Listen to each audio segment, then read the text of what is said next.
Andy, my dude, have you heard of the magical website builder known as Squarespace? Ugh, not another Squarespace ad. I feel like every podcast is sponsored by them. Hey, don't knock it till you try it. Yes, okay, it is overhyped, but actually it lives up to the hype. Squarespace is like a website fairy godmother. With a click of a button, your site transforms into a beautiful masterpiece. A website fairy godmother? That sounds interesting. What makes it so magical? Well, for starters, those slick templates make anyone look like a professional web designer. Pick one, customize the colors and fonts to match your brand, and voila. Plus, the drag-and-drop Fluid engine is so easy, your grandma could build a site on Squarespace. Well, she did knit me a lovely scarf last Christmas. Maybe website design is next. Exactly. And when you're ready to sell your Nana's handmade scarves online, Squarespace has built-in e-commerce. Add a store with one click. Get flexible payment options. Then watch those sales roll in. And when she wants to teach others her steezy scarf skills, Squarespace's new courses feature is just the ticket. Nana can set up her curriculum and enrollments and payments in a snap and become the next e-knitting influencer. Oh, wow, you really sold me with the grandma angle. Sign me up for that free trial. Just go to thenextreel.com/Squarespace and transform your site into a beautiful Squarespace masterpiece. Well, thanks, Pete. Even though it's overhyped, Squarespace actually sounds perfect for Nana's site's needs. Appreciate the warning on the ads, though. I'll brace myself next time I listen to a podcast. Anytime. Let me know if you need any help getting that site up and running.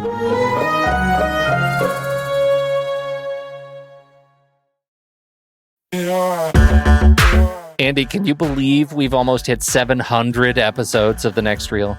I know, it's crazy. And with all the other episodes in our family of podcasts, we are well over 1,200 episodes of movie conversation.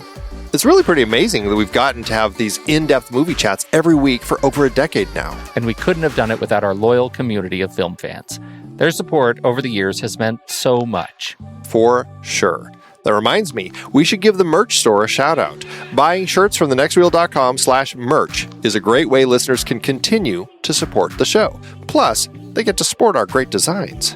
Absolutely. I think sometimes folks forget we have a variety of shirts, mugs, phone cases, and more available. In fact, a great place to start is with a shirt sporting the Next Reel's logo. We also have that classic Fast Times Spicoli Surf School tee, or the weirdly popular Rusty's European Tour shirt.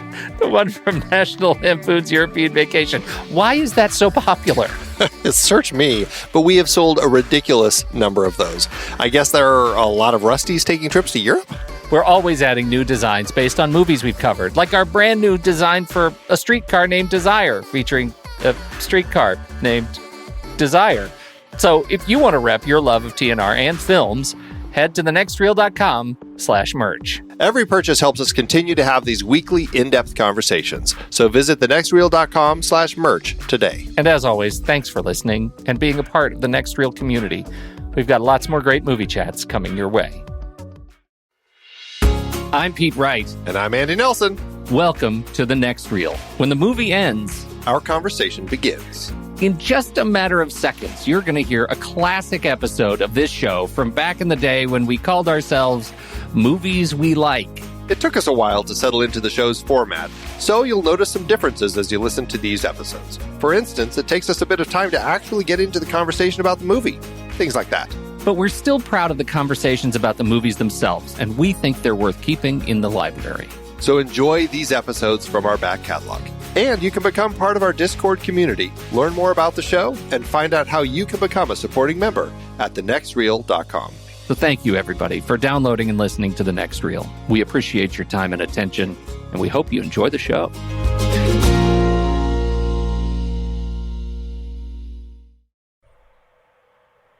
I mean, do you think there's going to be anything different about the show? It's going to sound better. Something. Don't you think it'll be crisper? Well, I'm sure it'll be crisper. I know that it didn't take us as long to get started.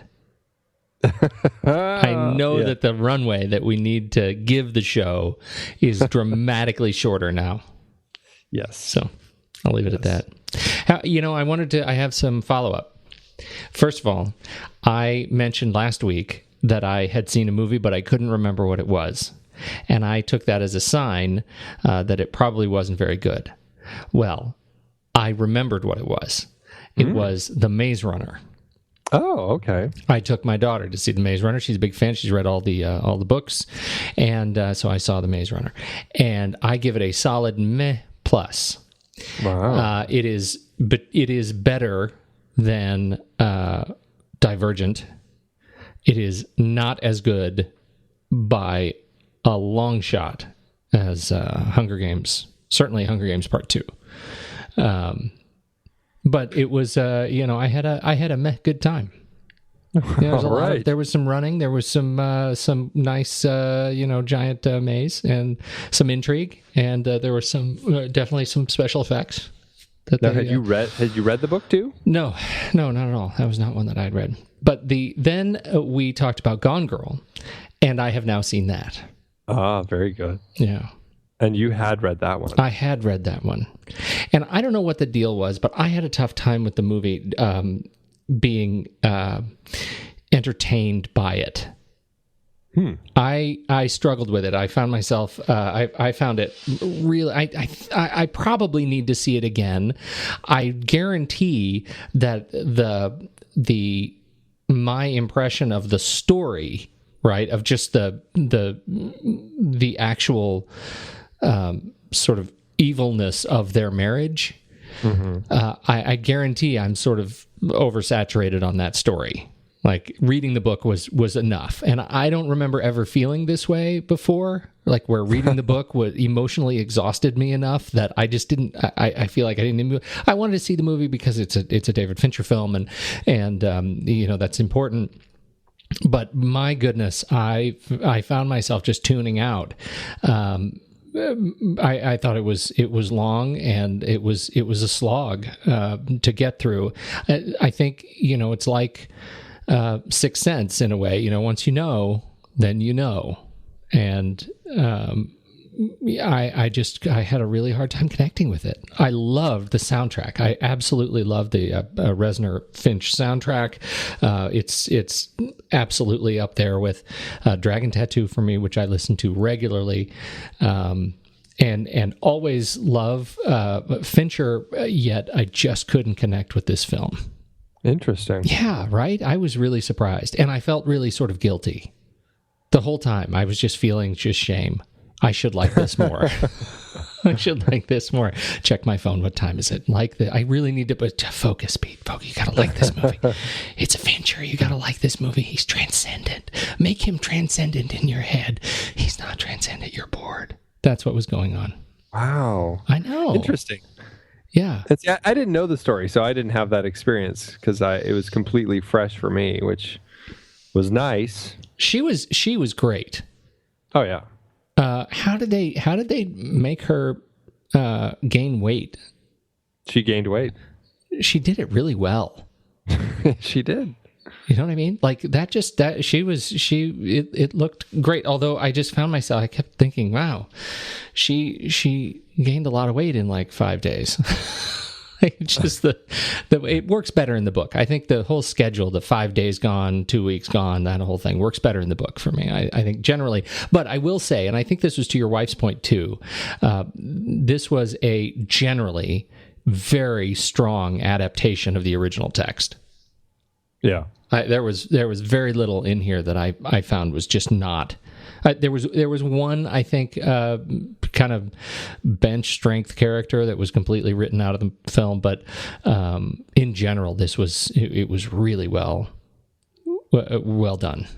So that's Gone Girl. I know we're probably going to do a show on it, just again because we did the Fincher series, but right. I wanted to follow up with you on that. Well, I'm glad you did. Are you? I feel like I let you down.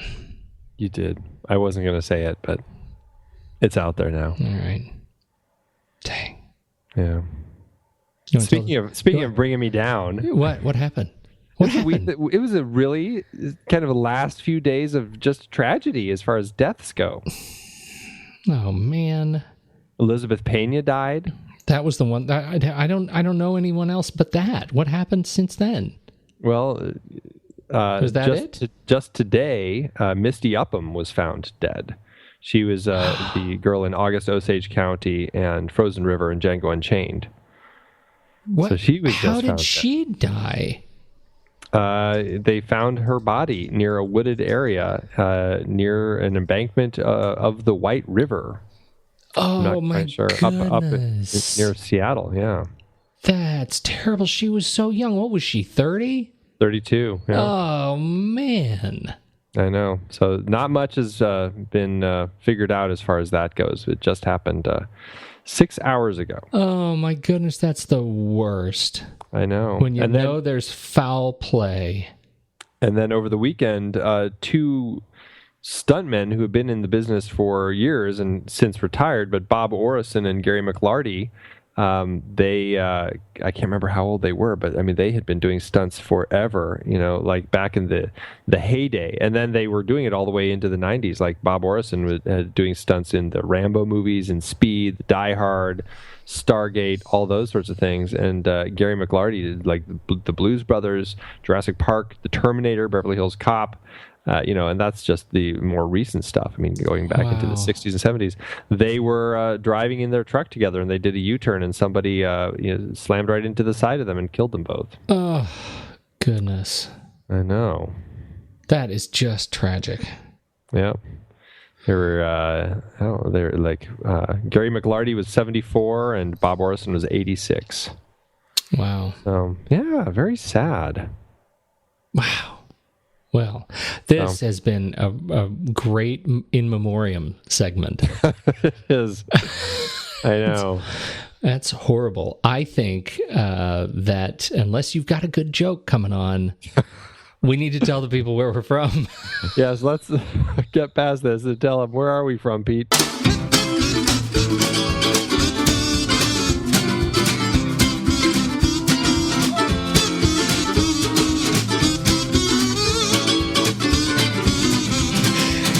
Thank you for listening. This is The Next Reel. I'm Pete Wright. That there is Andy Nelson. Howdy. And we spoil movies heartily and with great enthusiasm. Gusto, yes, with vim and vigor. This week we are continuing our long-running Stephen King series. We're very excited. I'm going to say we are very excited to be taking on Stand By Me tonight. It's about time. But first, you should get to know us a little bit better. You hang out with us over at thenextreel.com. You can catch up with all of our prior shows, all of the special monthly film board episodes that we do. We got one coming up just this very weekend. We're taking on Fury, right? That's right. Oh, I'm excited. A little WWII tank action. I saw the new trailer for it. The extended trailer was Gone Girl, along with like 73 other trailers. It was offensive how many trailers got placement in front of Gone Girl, but the trailer looks really, really good. I'm very excited about this one, and I hope it redeems the Monuments Men just a little bit. Yes, I hope so. That's what I'm hoping. Yep. Anyhow, so that's coming up this weekend. You hang out with us at Facebook or at Twitter or even Google+. But we did mention a couple of weeks ago you should find us on LO. You know what? I take that back for now. Don't look for us on LO. I don't ever go to LO. LO? What's that? Hello, Governor. And so there you go. And now this is the biggest of the big news. The moment we've all been waiting for, listener's choice.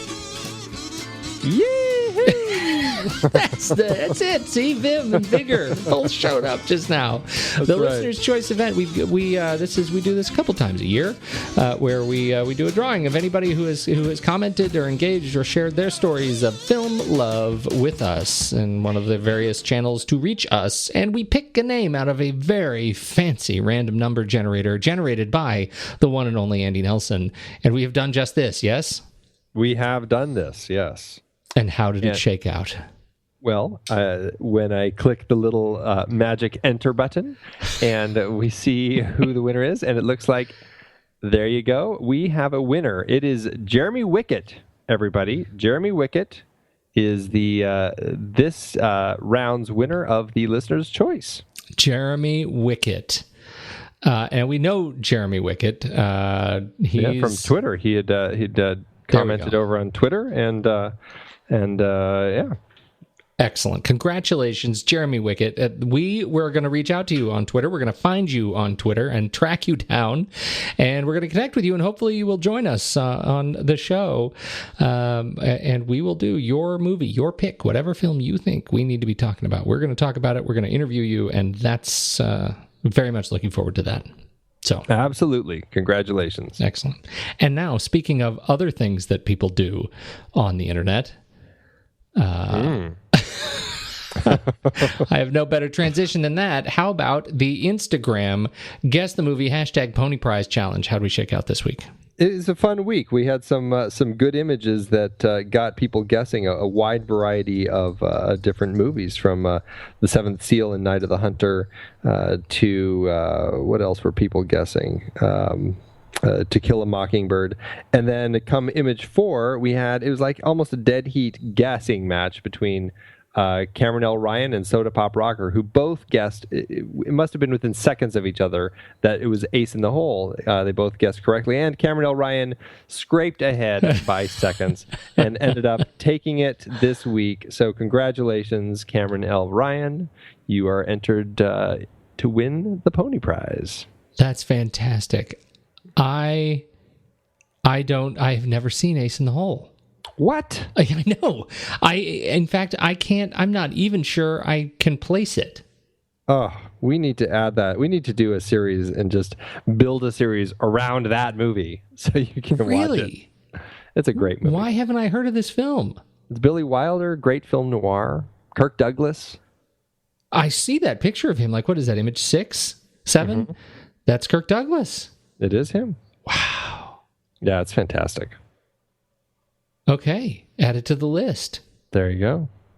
Is this a series of classic films that Pete should have seen but didn't? Is that the series? That's a great series. Okay, excellent. Well, congratulations once again, Cameron L. Ryan, crushing it. Yes, indeed. All right. Hey, let's do trailers.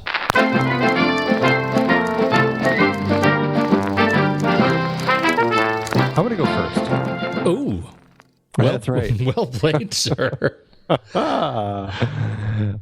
I have to say, I get very excited about ocean-faring movies, and I'm not sure why that is, but something like Master and Commander just really excites me. The idea of being at sea in a big boat and kind of you're in the middle of nowhere and you have to kind of fight the elements and everything. I find that thrilling. And like Master and Commander, White Squall, all of those sorts of movies I think are great. The trailer just came out today for Ron Howard's new film written by Charles Levitt called In the Heart of the Sea, which is, it looks like it's kind of based on an actual event from 1820 where there's a whaling ship out in the ocean and they are actually basically being preyed upon by a sperm whale, very Moby Dick-like in kind of the scenario that happens here. And I don't know. I'm mesmerized watching this trailer. So, what? It's just that sperm whale is so mean. He is a pretty mean sperm really whale. Mean. I think of whales in general as being really just generally fairly docile creatures, but sperm whales, it turns out, are not. Yeah, think of, Castaway. You've got the nice little blue whale who pops up and wakes Tom Hanks up just in time to catch a ride on the ocean liner. Generally whales are very nice creatures. They're not great white sharks. No. And even, Shamu was a nice guy. Right? He was Willy? I know if you were a seal, your perspective may be skewed a little bit, but this was just, Moby Dickish.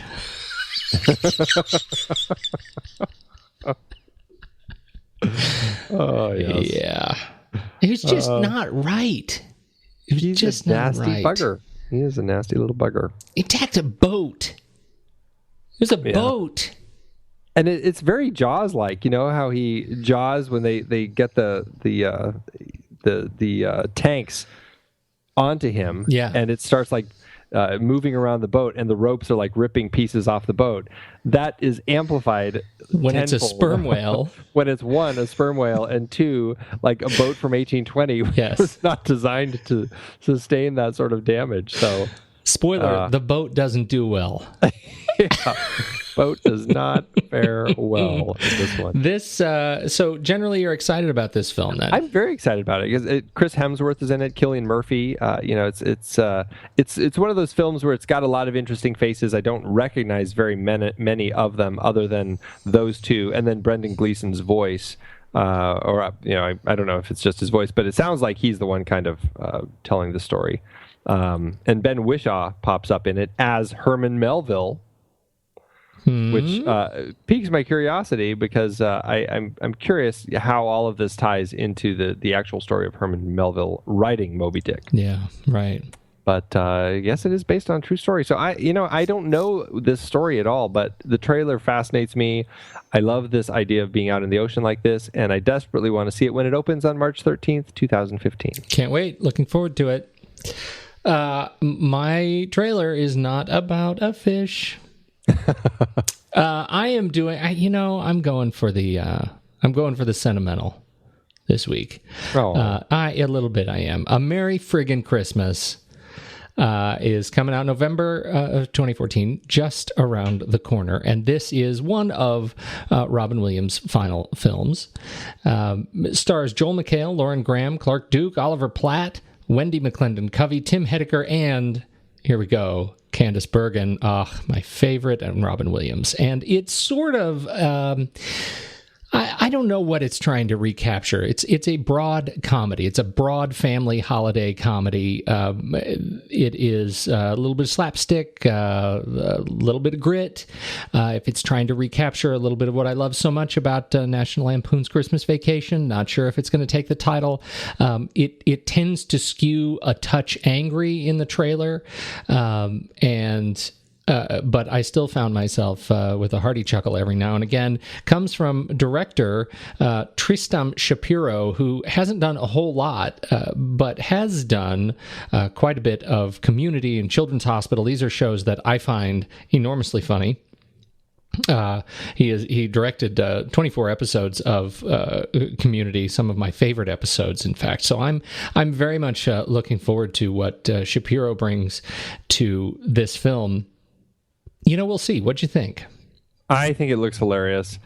And you're right. Maybe it is the sentimental factor, but and also it's just the fact that I'm always hoping for another great Christmas comedy. That's it, right? Yeah, exactly. And Joel McHale, I think is he's great. He hasn't ever really found any film that has worked for him, has he? I can't think of. I don't think so. I mean, nothing that has really, that has just really been a lock, Yeah.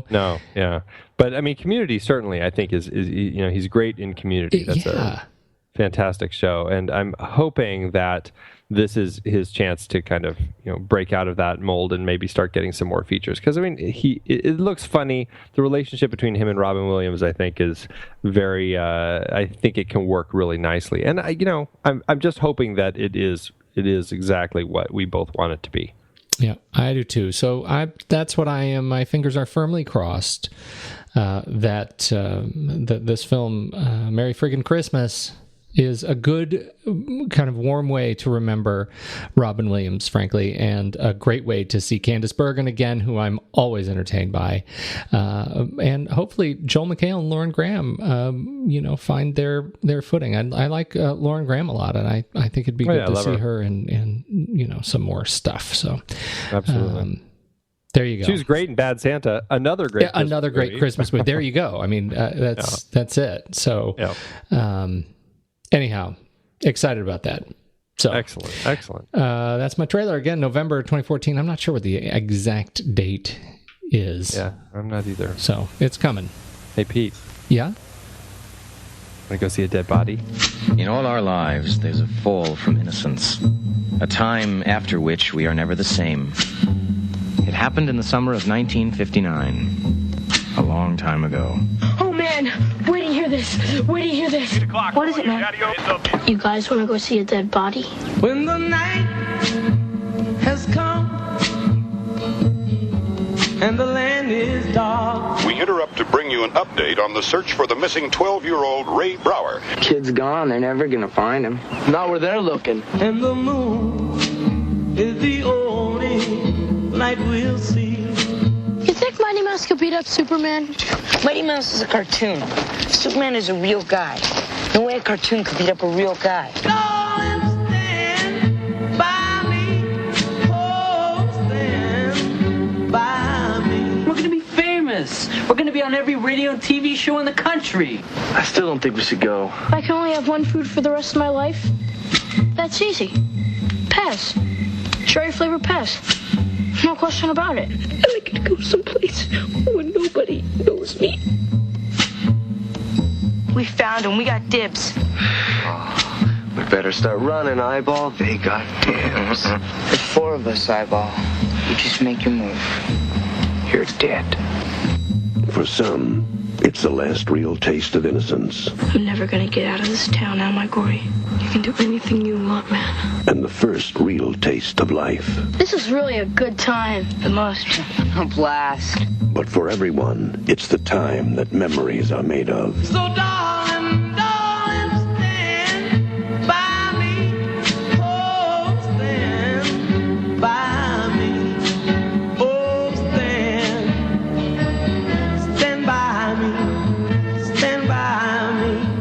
Oh, Andy, this movie. Ah, what a relief. 1986, Rob Reiner directed, screenplay by Bruce Evans, Reynold Gideon, based on the novella The Body by Stephen King, which originally published in the anthology Different Seasons, which had a pretty darn good run of adaptations. 3 for 4. 3 for 4. This, I was nervous given how I felt about last week and just the general datedness of some of the earlier King adaptations that we saw. And this one is like a spring rain. It just was great. It was great. Full stop. Seriously, it was great. This connected with me on all the right levels.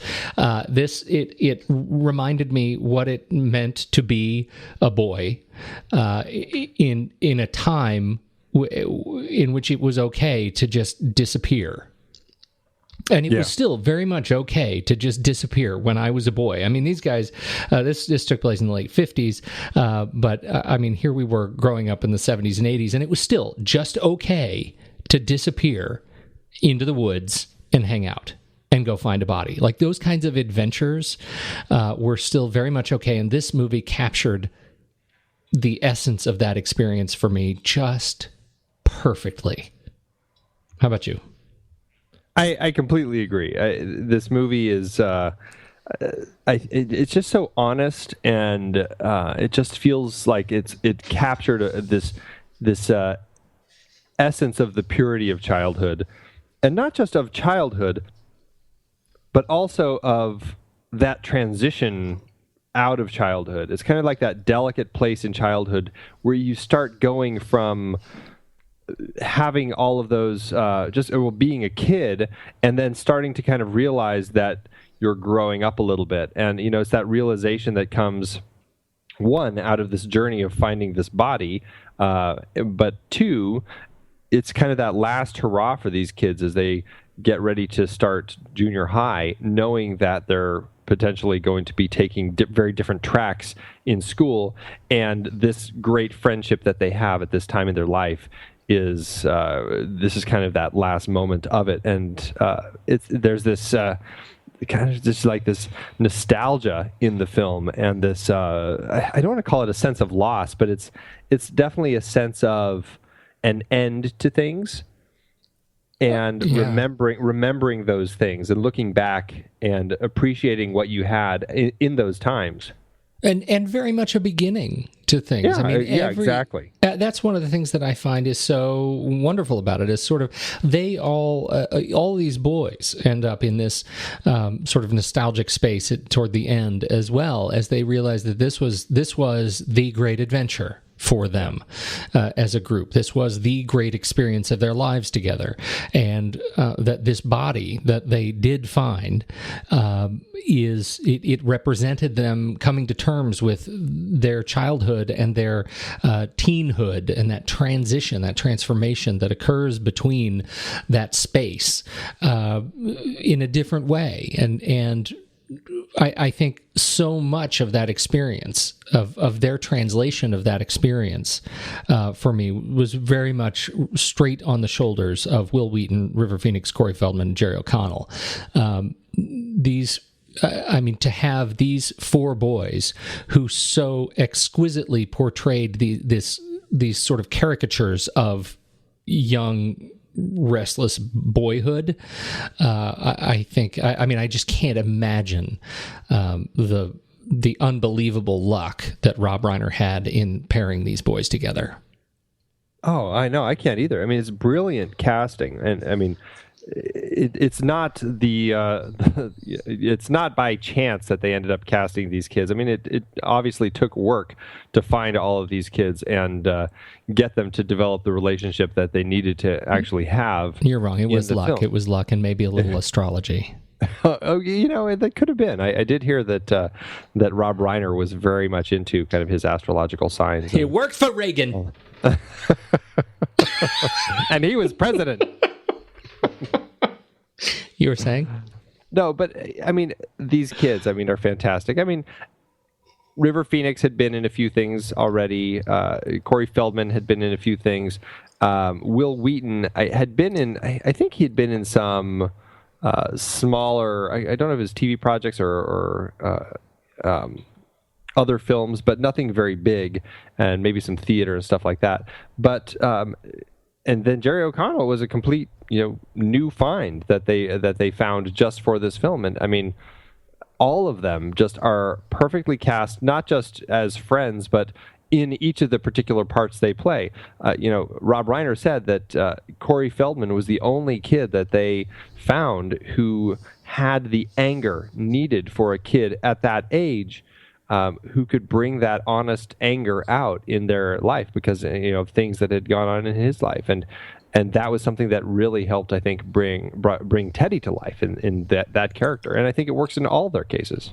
I definitely do. They each have a sort of broken moment, and it just adds such a sense of depth as each one of them goes through their unique transformation. It adds such a depth to the group and to the group's eventual showdown with, the positively diabolical Kiefer Sutherland. To see him show up, I mean, he's the archetype of the bully, right? I mean, he's just perfect at being a dash sociopathic, but it turns out not terribly authentic, and really terrifying looking. Just threatening. He's just threatening. The essence of a bully. Yeah, he is the essence of a bully. And I think that's so much of what this movie captures for me. It's around every corner. It's capturing the stereotype that I believed existed when I was young, right? In my deepest fears, there was always that bully around the corner, right? I mean, there was, and I shouldn't say that because that makes it sound like I just walked around terrified all the time. But, when I was that age, my sense was if I was going to deal with social threat, it would look like Kiefer Sutherland in Stand By Me. Does that make sense? Yeah. I mean, I think that's so much of what this movie captures. It captures that spirit of the fear, the uncertainty, and the doubt that exists in the hearts and minds of boys of this age.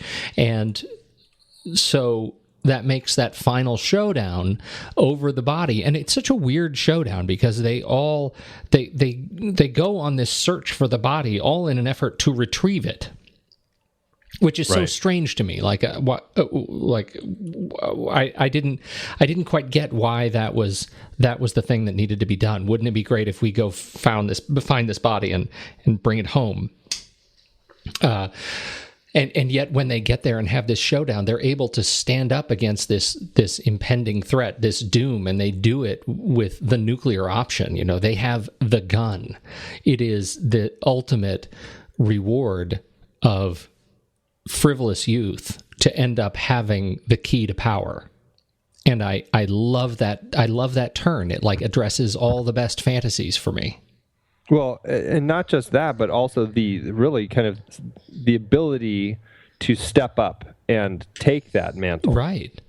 You know, because I mean they had been playing around with it earlier in the film, and it was kind of jovial, and you know, he shoots it and it goes off, and you know, they didn't know it was loaded and all that. But now, I mean, he's really threatening these guys. You know, he really has a very definitive line of going from that boy playing with a gun to that, I guess you could say, that man who now has the gun and is willing to use it to defend his territory and to defend what's right. Yeah. Yeah. And that's what's so great, right? He just sort of discovers in that moment that he knows what's right. Mm-hmm. All of a sudden, it just sort of, it's an emergent behavior. And I think that's a really elegant turn. Well, and I think a lot of that comes from the conversation that he has right before that, when he's talking about his brother and his kind of the relationship with his father and how hard it is, and Chris is trying to help him and talking to him about that, and Gordy has that breakdown right there, right before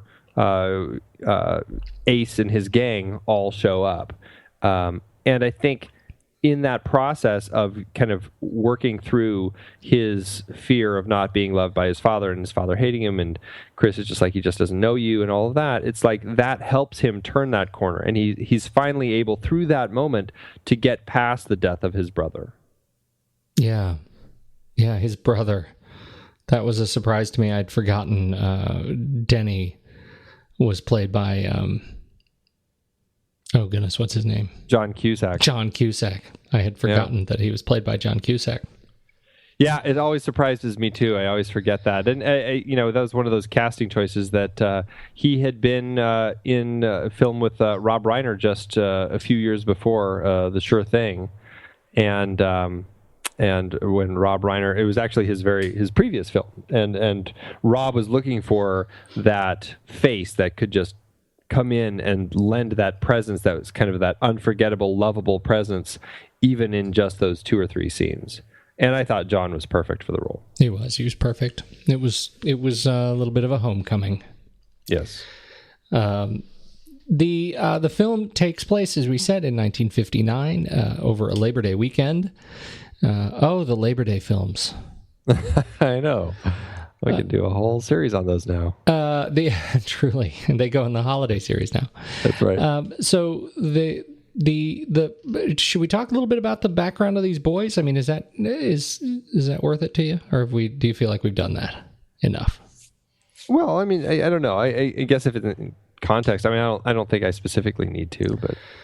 Well, fine. I just look at how beautiful the backstory of each of these boys is laid out in the film. That's the thing that sort of excites me about it, is that, you know, we get Gordy's backstory, that his brother is dead, and that we see in just a very quick scene, which is a wonderful just general composition with Gordy in the window, up high up above, the camera down low on his and we're looking at Gordy's mother, who is hanging laundry, and he is yelling at his mother saying, you know, mom, where's my canteen? And mom won't answer because she is mourning. And the voiceover we get from Richard Dreyfuss, who is at this point establishing how great a voiceover pitchman he is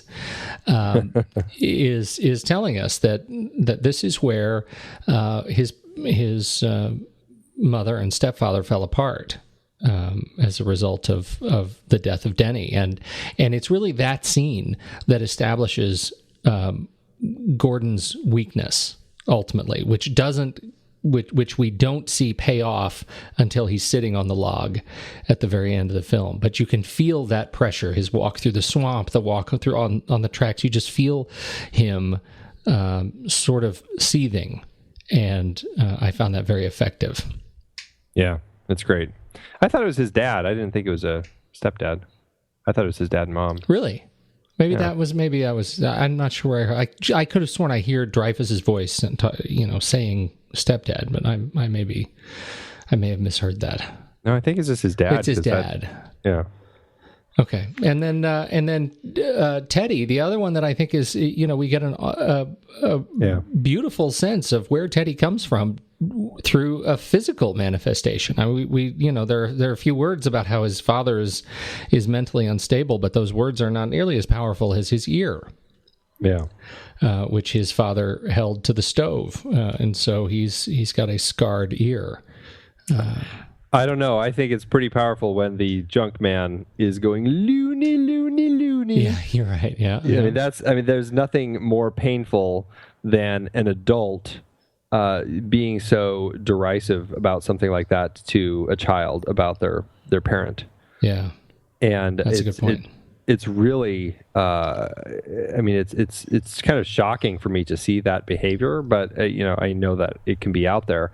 But it's just, it puts you in that place where you really, really feel for Teddy, and it's such an interesting relationship that it establishes with him and his father, because his father is clearly abusive, but here Teddy still worships him, and he's just like, he stormed the beaches at Normandy, and he's kind of got this thing where it's just kind of that love-hate relationship about his father. I mean, it's his old man. It's he's always going to love him, even though his dad is messed up in the head. And very interesting story there. I think so too. It's that it's a great sort of manifestation of that the invincible father. Yeah. He can do no wrong. I think that works. It's a very powerful exposition. And Chris Chambers, River Phoenix's character, also has a really interesting story with the stealing the milk money scene, where he is talking to Gordy about that while they're sitting up at camp one night.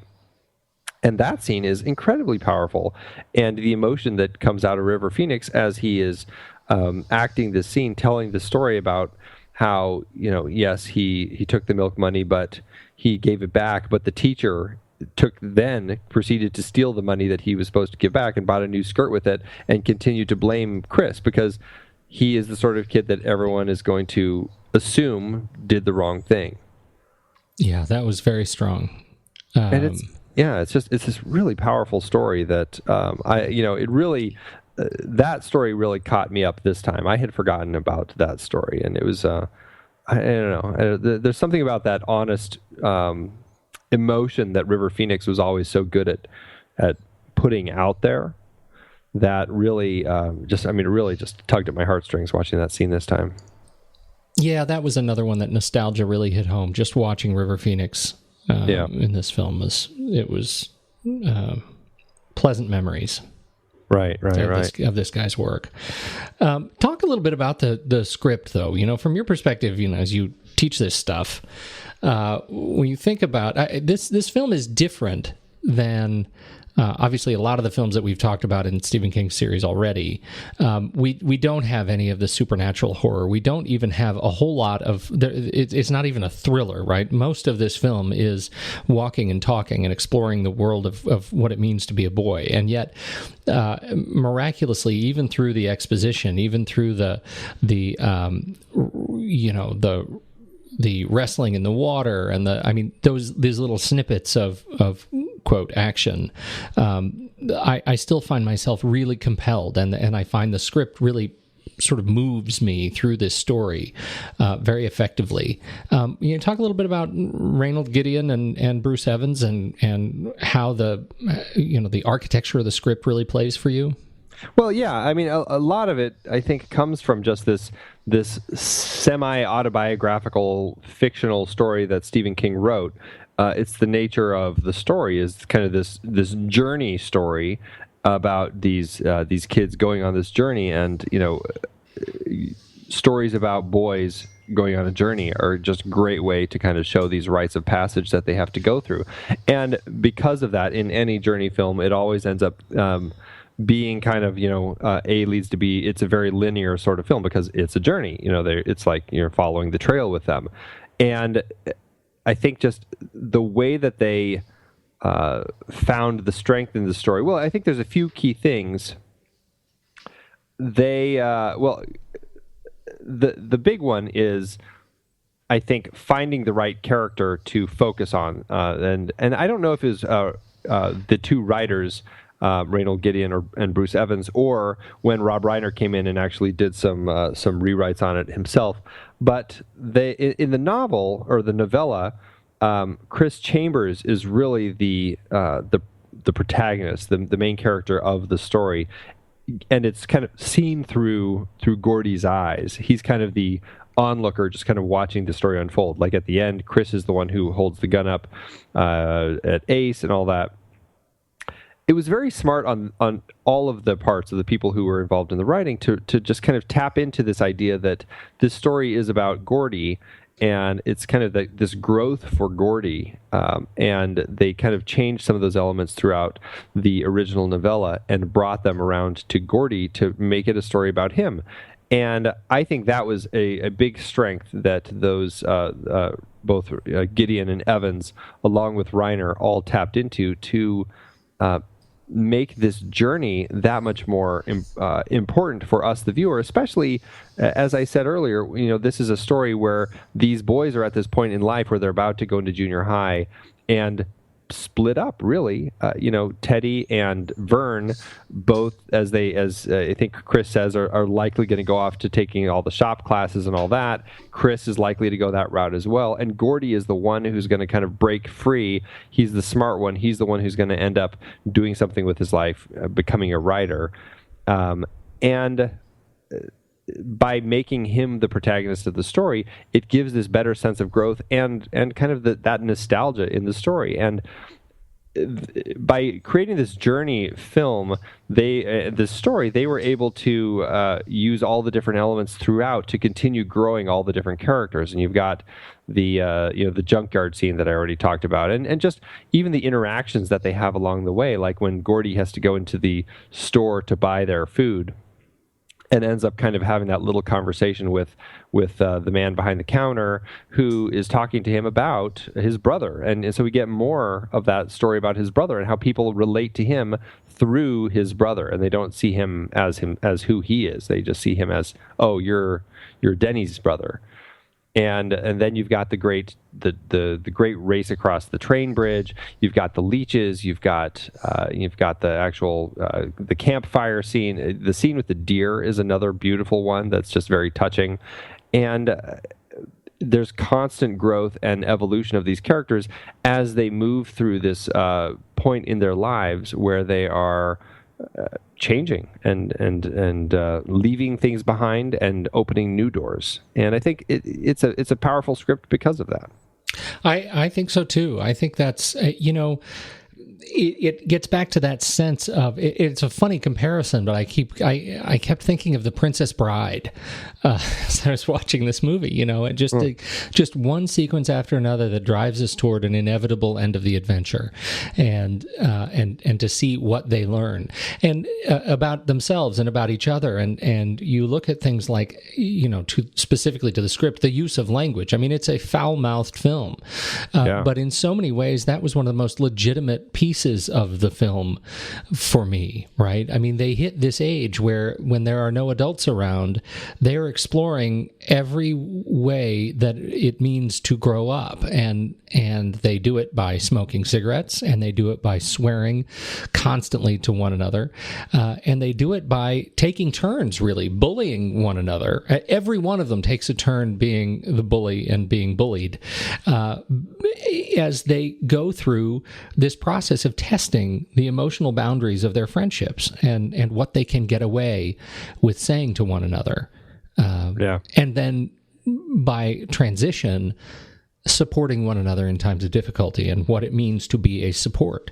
And I think that is a beautiful this film is a beautiful example of those elements of our youth. It was very powerful. These guys, you talk about Reynald Gideon and Bruce Evans. Bruce Evans. They've done 8 films, all of them together.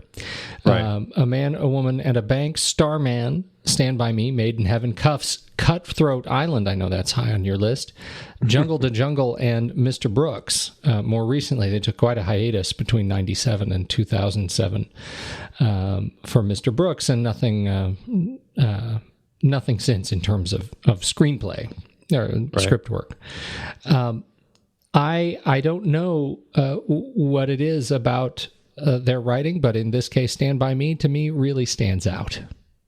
Well, I think a lot of that boils down to Stephen King's story. Yeah. I mean, my sense is, I don't know how they were brought into this particular project, but my sense is maybe because they had worked on Starman, which there is that kind of sense of that learning about a new world sort of in that story, and I can see people tapping into that in Starman, feeling like they could translate the Stephen King story pretty well.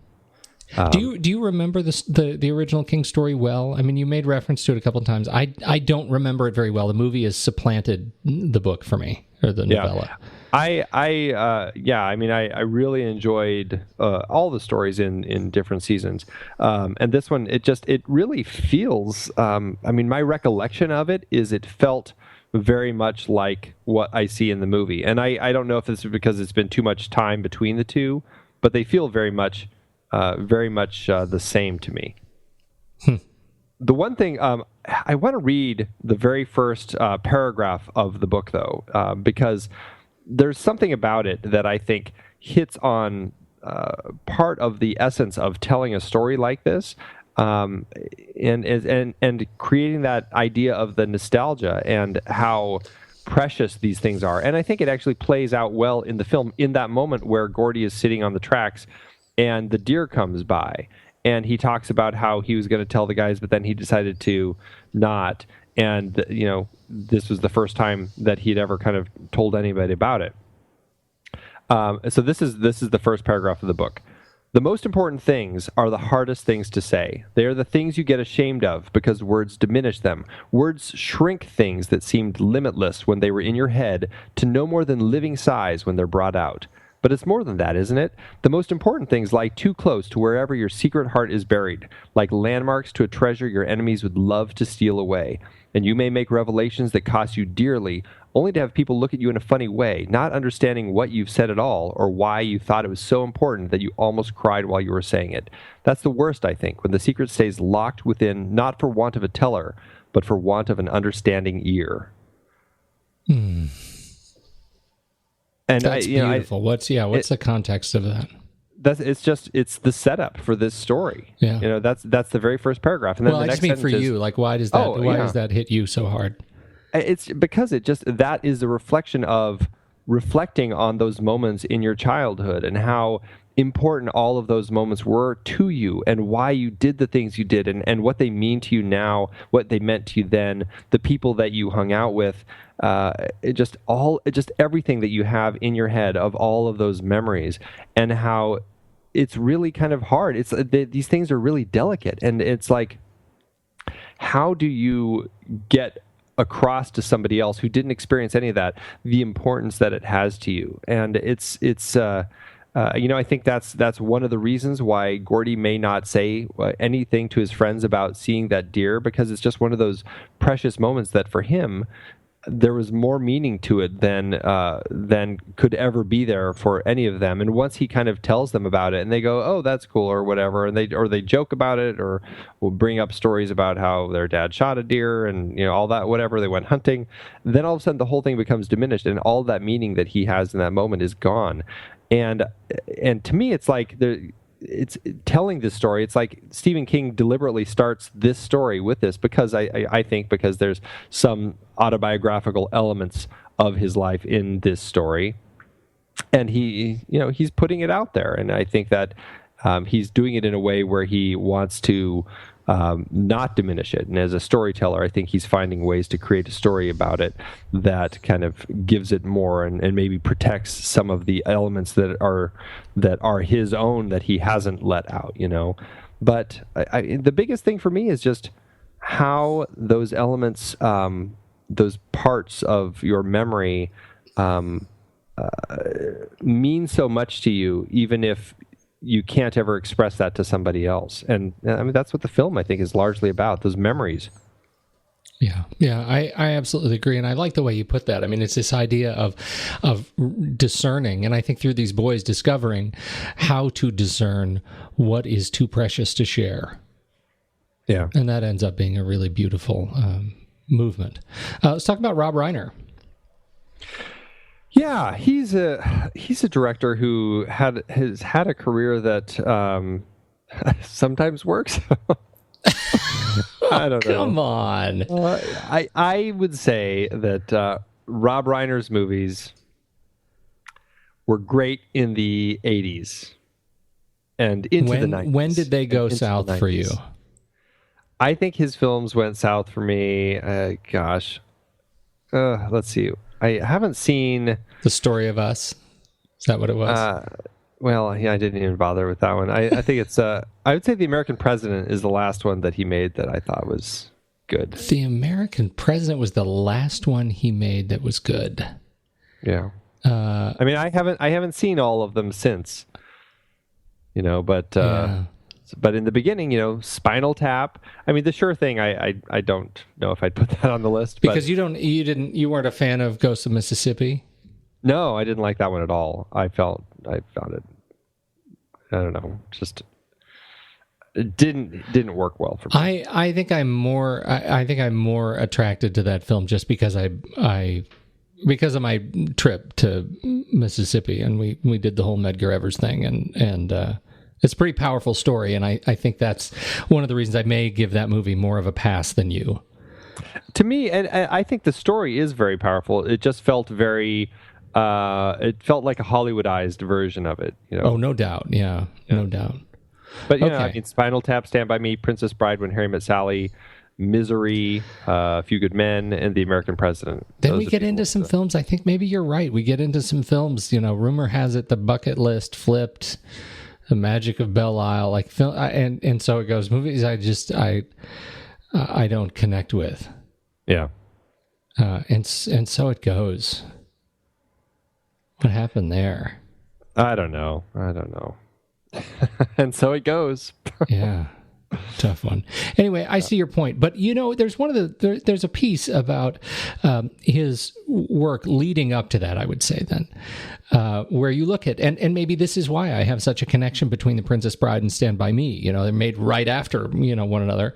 It's this whole idea of taking of responsibility. I mean, that's what all of these early films are really about. This idea: Misery, A Few Good Men, Stand By Me, Princess Bride. They're all about these characters who are discovering, how and where to take responsibility, and role model figures that take responsibility. And I love this. I love this sense of it that we see in Stand By Me, largely in its purest form, because of their youth and their experiences through the story. I think it ends up being a powerful sort of thread through through Reiner's early, not just straight comedic films. In fact, there's largely one of my favorite scenes in a movie about presidents is in The American President, when Michael J. Fox calls the president to take responsibility and to take action. And, the American people are looking for somebody to tell them what to do, and they will listen to whoever steps up to the mic. And I love that sequence. It really sings to me as it punctuates kind of Rob Reiner's, this theme that is carried over through his films. Yeah. Yeah, absolutely. All right. Fair enough. You didn't like that point. You don't like that at all. You're just going to... No, I do. What do you want to talk about? Oh man. What else is on your list? Just some of the other people in the film. Casey, however you say his last name, Siemaszko. I'm never good with his last name. Finally.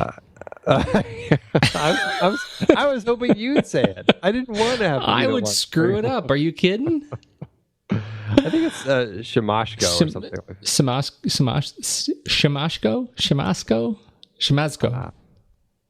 Casey Siemaszko. Casey Siemaszko. Plays Bill Tessio. He's great in it. Bradley Gregg has, eyeball chambers. I mean, he's got a great face. Like, Kiefer Sutherland's gang, Gary Riley, they all have a great look for that kind of the bully gang that they are. And then Marshall Bell and Francis Lee McCain as Gordy's parents, I think, do a great job. Yeah. And Bruce Kirby as Mr. Quidacholu as the guy who owns the little convenience store. I think he looks good, and he's Bruno Kirby's dad, who ends up being in When Harry Met Sally. Absolutely. That's funny. Yeah, that's funny. You see him. I hadn't made that connection until I saw his name looking at the show. That boy, he is Bruno Kirby's dad. Yes, there is no doubt. He is Bruno Kirby's dad. Absolutely. Too funny. Absolutely. Too funny. Anybody else jumps out for you? And then just. Looking at the rest of the group, I mean, I think Thomas Del Ruth, the cinematographer, captures a great look. I don't think it's flashy or showy, but there is something about the I don't know if I'd call it the simplicity, but he just captures the just kind of that essence of boyhood summer. I think There's especially kind of those long lens shots of the boys kind of walking through a field or on the tracks. There's almost a lyrical quality to it. It just I like it quite a bit. I do too, and I think one of the things that it captures quite well is this, is that sense. The same thing I think we talked about with Anthony Richmond, who did The Sandlot, cinematography for The Sandlot. It's that real gift of capturing the time, the period in a way that appears authentic to us, not living in it anymore. Right. I think you're right. It's simple. It's pure, and I think they do. I think he does a great job, moving us around by way of the camera. Yeah, absolutely. Those long lens. I found, I was just taking screenshots, and I found myself really fixated on some of those long lens shots. The train shots are just beautiful. In particular, I think there's just that bridge. The train bridge is just a wonderful sequence. It's entrancing. Yeah, it really is, that one. And I couldn't get over even just like the boys around the campfire scene. Just, I mean, the great look of their faces in the firelight also just captures that essence. Oh, it really does. It really does. You get some of those. These wonderful. This wonderful depth of field when Jerry O'Connell comes up out of the water. You have him. It's the perfect sort of the island shot. Where he's in the water and he's looking around right before they discover they're covered in leeches, and it's a mystical moment, and it is such a wonderful contrast. This mysticism around his chubby little face. It's just so perfect. Good old Jerry O'Connell, man. Woo. Boy, did he shake it all off. He sure did. Yes, indeed. Yes, what is he doing these days? Is he back in TV? Well, he did a show that I watched a lot, which was the Sliders. Sliders. I really liked Sliders, but he does. I was doing Jake and the Neverland Pirates. Jake and the Neverland Pirates. He's doing a lot of voice stuff. And of course, we talked about Space Station 76. Right. So, anyway, he's not doing enough. I like Jerry O'Connell. He's an interesting actor, and I wish he was doing more. Absolutely. Yeah. Absolutely. So, that's what I'm looking at. Looking at the list. Oh, I guess I one of the things. Speaking of cinematography, I think they did really, really well. I made some notes about the way the town looks in the beginning of the film, and the way the town looks when they cross the bridge back into it. And I don't know if it's just the way. You okay? Yeah. She blow. I was opening my bottle. Sorry. Did you blow an O-ring just now? We've got a pressure leak on valve number 5. He says at the end, as they're walking back into town, and when they leave town, the camera is high, and it's high and long, so you get this wonderful long perspective of the railroad tracks as they're walking down it, and this sort of floral, or this sort of the foliage is kind of creeping up over, and when they're coming back into town, the camera is low and behind them, and it makes them look really large, in the expanse of the buildings, right? They look larger than the buildings just because they're so much closer to the camera. And it's at that shot, as you hear the voiceover saying, sometimes or somehow the town seemed different, smaller.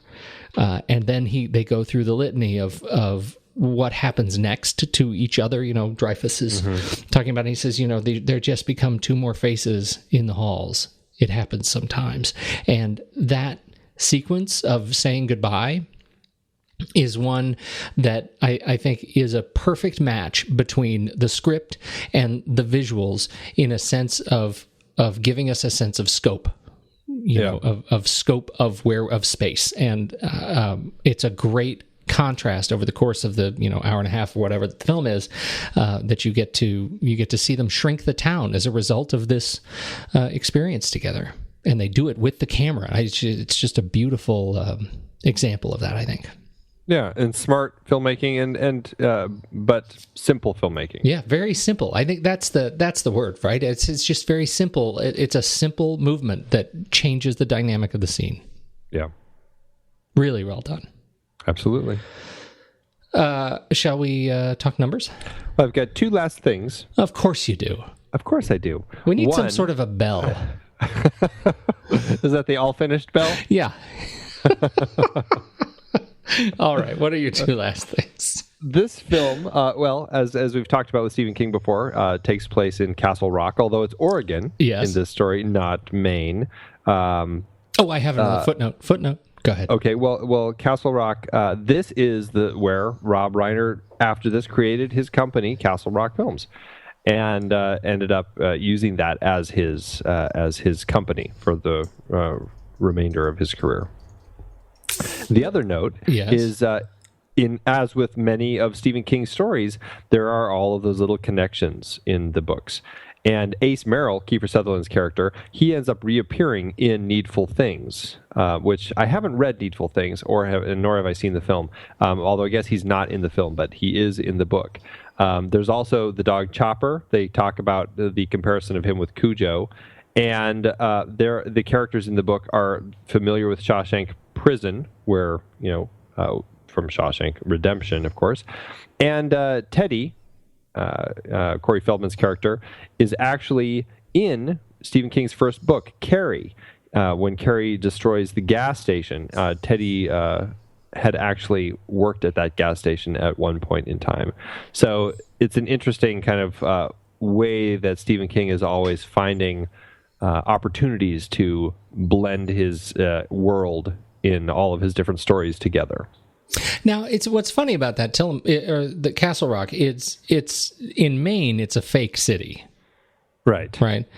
In Oregon, it's not. Well, I should say it may be in Stephen King's head, but it's not. It is a real place. It's an unincorporated, kind of community. You drive through it on your way to the coast from my house. It's Castle Rock, Oregon. It's in Tillamook County, right by the Tillamook cheese factory. Well, isn't Castle Rock the name of that big rock that's out there? That's Haystack. Well, there is a Castle Rock, but the Goonies Rock is Haystack Rock. Gotcha. Okay. Yeah. So.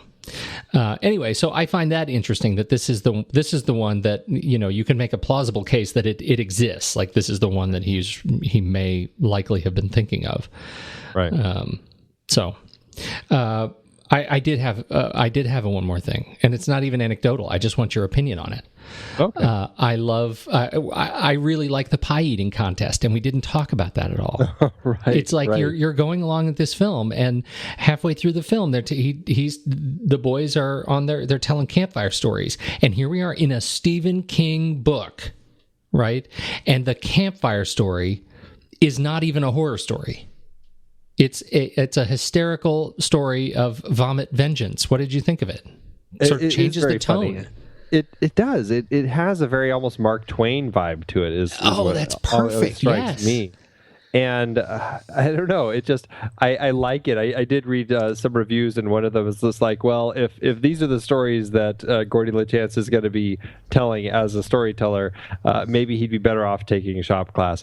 I don't know if I really agree with that. That's mean. The kid's like 11 years old or something. Exactly. You know? I think it's very, very malicious. But I love the tone change, and I just love what it says about these characters and the world that they're in, and just kind of that mentality of being a 12-year-old boy. I also love what it says about Teddy when it comes to time for Gordy to finish the story, and Teddy is feeling like there needs to be more. What happens next? That was it. I know. I love it. That the whole sequence is really perfect, and it just changes the tone of the film just long enough to remember that there's something to laugh about, and it's really grotesquely fake. You know, it just changes the visual style of the film. It changes everything for just a few minutes. It so completely is just not real at all, which it does make it very enjoyable. We didn't talk either about the music. Yeah, Jack Nietzsche, he's not done a lot of scores that stand out as like great scores that I love, but he's got some really interesting stuff. And I think that the thing for me that works the best in this particular score is that sense of nostalgia that he imbues in it. And also that he really kind of ties the actual "Stand By Me" song by Benny King into the score, and beautifully. It's very touching to hear that in here, and so that may be one of my favorite parts of the score is just that moment. But I mean, he's been around for since the 60s, really. I mean, he did One Flew Over the Cuckoo's Nest and I don't know, An Officer and a Gentleman, and The Razor's Edge, Jewel of the Nile, 9.5 Weeks, The Seventh Sign. So he's definitely somebody who's been around. He worked in some of Sean Penn's early films. So, I mean, he's an interesting composer. He's not a composer that, like I said, doesn't stand out for me, but I do like what he did here. Yeah, me too. And just kind of putting a final point, that of all the films that we've talked about, how sort of aggressively anti-adaptation Stephen King has been in the past, this is the one that he said was the first successful translation, the first successful adaptation of any of his works, was Stand By Me from The Body. Yeah. So, and it really moved him. I mean, Rob Reiner talked about how Stephen King watched this and just it really hit him because he saw a lot of his childhood in the film. Yeah, it's kind of low hanging fruit in that regard. It is. If I'd written this and then you're watching it, I'd tear up. Yeah. All right, now can we talk about money? I forgot. I have one more interesting little tidbit. I know. So Ray Brower, the dead kid that they go to find. Oh, right. Yeah. Is played by Kent W. Luttrell, who was in, this was his one of his only films. He did this, and then in 1997, he was in a TV series in Profiler. The rest of his career, he's a stuntman. He has been doing stunts in so many movies out in Hollywood, and since the 80s, he was a stunt double in MacGyver, in the pilot, and so he's just somebody who's been just in this all the way through. Flight of the Intruder, The People Under the Stairs, Army of Darkness. He did Major Payne. not so good movies, Jingle All the Way, but like Dante's Peak. I mean, you think about him in terms of stunts. It's like, sure, okay, he did stunts for Alien Resurrection. So, wow, somebody who, that's pretty funny. Yeah, I think it's interesting how people end up playing these sorts of roles, and end up in they have different careers. It's like.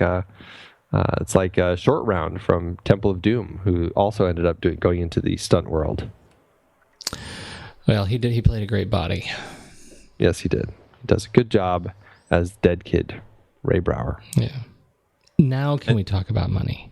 Ding! How was that? It was a pretty that was weak perfect. bell. No, it was. It gave us somewhere to start. Yes, indeed.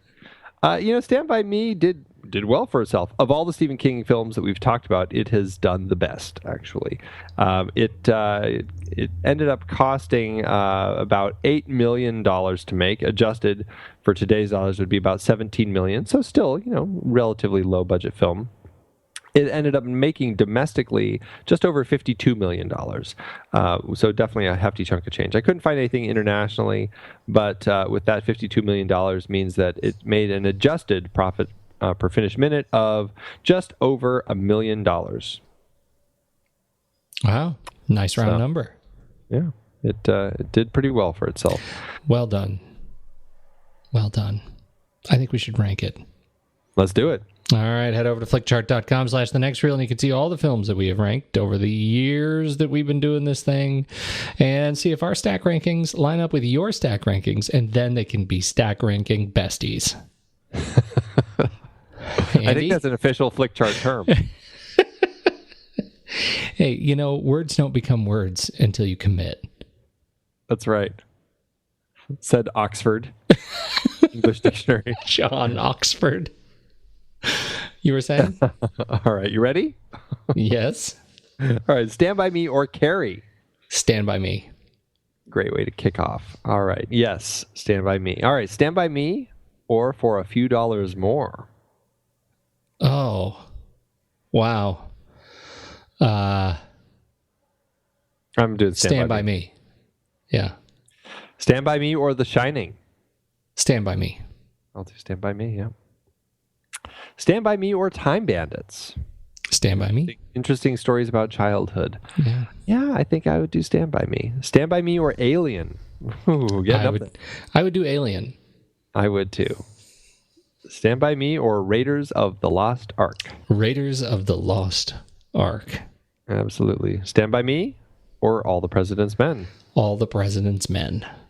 All righty. Stand By Me or Butch Cassidy and the Sundance Kid? Butch Cassidy and the Sundance Kid. This is easy for me. Now that we're up there, that's easy. Well, there you go. It puts it at number 10. Wow. With a bullet to the top 10. That's fantastic. Right. That's right. 10 out of 154. A little shake up in the upper ranks there. It's always good. What did it kick out of the top 10? Time Bandits. Oh, okay. There. That would be it. Time Bandits out, yeah. Boom. Sorry, I guys. think I'm okay with that. I mean, I love Time Bandits, but it's number 11. And, Spinal Tap goes to 11. Yeah. So, there you go. And here's to our Rob Reiner series coming soon. That's right. It'll be the good movies of Rob Reiner. That's right.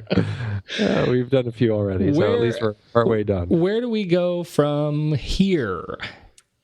We are going to... we're getting close. We've only got a couple films left in this lengthy Stephen King series. We're going to be doing, actually, the other Rob Reiner Stephen King collaboration, and it is none other than Misery. This is a tough one. Really? To get through for me. Yeah. Really? Yeah, it is. And it's only for that one scene.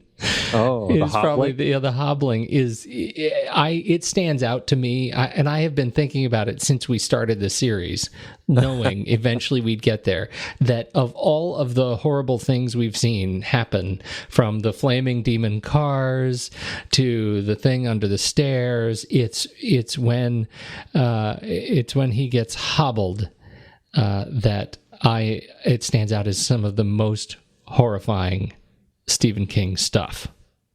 What's great about watching Stephen King evolve through the cinema versions of his stories is you get a sense of him growing up as a writer and telling those different kinds of stories. Because, I mean, in the beginning, it was a lot more about monsters and possessed cars and girls who can throw fire and all that sort of stuff. And now as he kind of gets to this point, you start getting some of these more adult sort of stories where the horror of this story is this writer who is trapped by a fan and he has no way out. And it's just completely based in reality. I wonder where that came from. I think it really is. And it's funny when I think about his writing.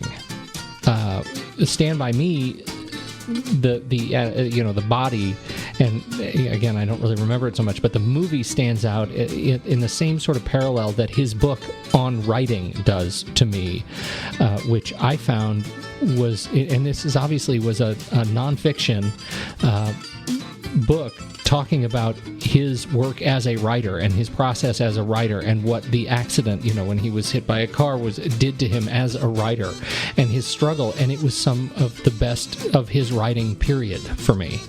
And it's a book that I have, it's sort of a well that I have returned to time and again because I find it such a compelling narrative. And that's sort of what I'm feeling with these later films. That you're right. It's like he is transitioning into something different, something more approachable for guys like us, I guess, today. So, anyhow, I'm looking forward to it. I can't wait to talk about it. Yeah, me too. I know. There you go. I'm your number one fan. Your number one fan. All right.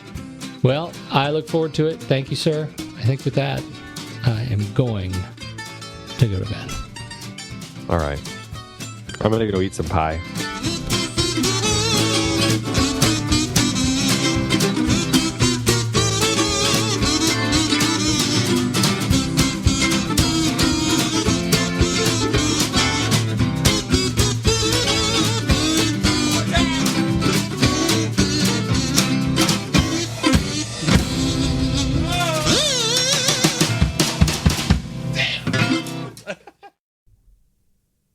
Are you ready for do you want me to go?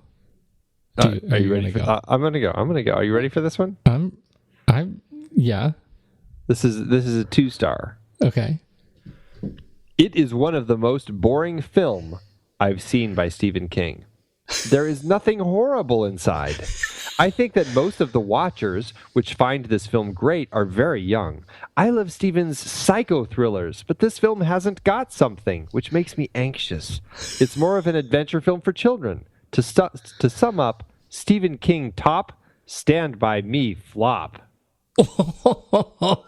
Oh, outstanding. Yes, indeed. That is a new tag for this film. Put the sticker right on the box. Mine is a 1-star. Ooh. From Adele, and it sort of plays off of yours. My husband needed this for his writing class. That is the only reason it was purchased.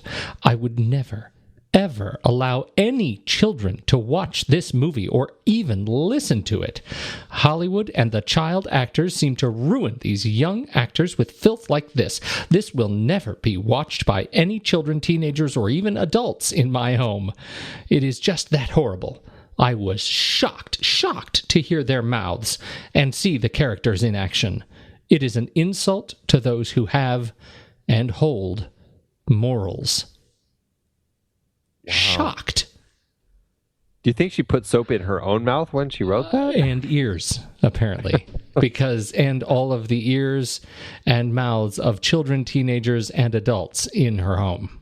I am sorry that she was offended by this film. I found it to be, and maybe this would be equally shocking, a wildly appropriate rendition of my childhood.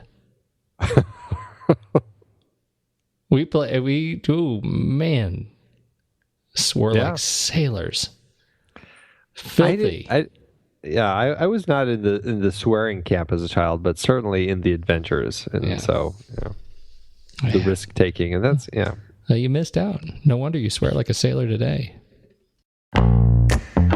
Andy, it is hard to believe that we have been having in-depth weekly conversations about movies since 2011. You are telling me. Producing this show week after week requires a ton of work behind the scenes.